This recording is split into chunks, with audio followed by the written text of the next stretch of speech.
राधा वल्लभ श्री हरवंश। जय हो सतगुरुदेव भगवान की जय।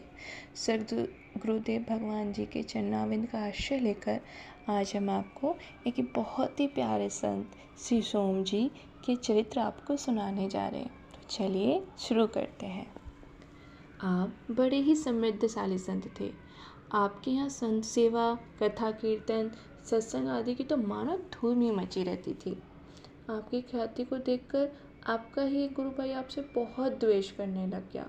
होता है ना, जब संसार में किसी की ख्याति बहुत बढ़ने लग जाती है ना, तो द्वेष भी बहुत ज़्यादा बढ़ जाता है, द्वेष करने वाले भी बहुत बढ़ जाते हैं। उसने आपका बुरा करने के लिए ना छल बल तो बहुत किया, परंतु सफल नहीं हो सका, क्योंकि जाको रखे साइया मार सके ना कोई। जिनके साथ कान्हा जी हो उनको कोई नुकसान पहुंचा सकता है भला? अब उनका आप पर तो कोई बस चला नहीं, तो उन्होंने क्या सोचा कि जो आपके ठाकुर जी हैं ना, उन्हों को ही मैं चुरा कर जलाशय में फेंक देता हूँ। उन्होंने यही किया, गोपाल जी को चुरा कर जलाशय में फेंक दिया। परंतु गोपाल जी तो गोपाल जी ही हैं। उन्होंने भी क्या किया, गोपाल जी स्वयं जलाशय से निकलकर सिंहासन पर आ विराजे। उन्होंने ये देखा, अरे गोपाल जी कहाँ से आ गए। उन्होंने फिर रात को सोचा कि अगली सुबह ना मैं गोपाल जी को फिर जलाशय में फेंक दूंगा। उन्होंने यही किया, गोपाल जी को अगली सुबह उठाकर फिर जलाशय में डाल दिया। अब गोपाल जी फिर अपने सिंहासन पर आ विराजे। अब उन्होंने तीसरी रात फिर सोचा कि मैं गोपाल जी को फिर जलाशय में फेंकाऊंगा।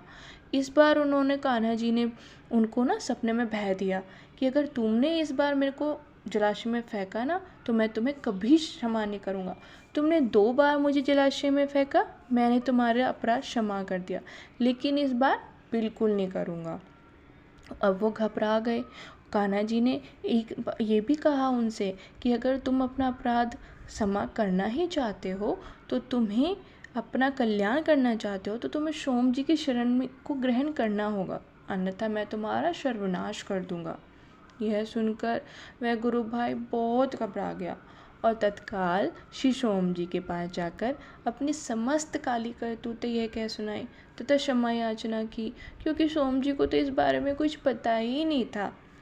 अब श्री सोम जी तो उनका कोई अपराध ना तो जाना ही था, ना ही माना ही था, क्योंकि वह संत थे ना। संत का हृदय अतः ही सरल होता है, उनके हृदय में छल कपट तो दूर दूर तक भी नहीं होता। हम चाहे कितनी भी गलतियाँ कर लें, अगर उनसे एक बार भी क्षमा मांगे ना, तो वो झट से क्षमा कर देते हैं हमें।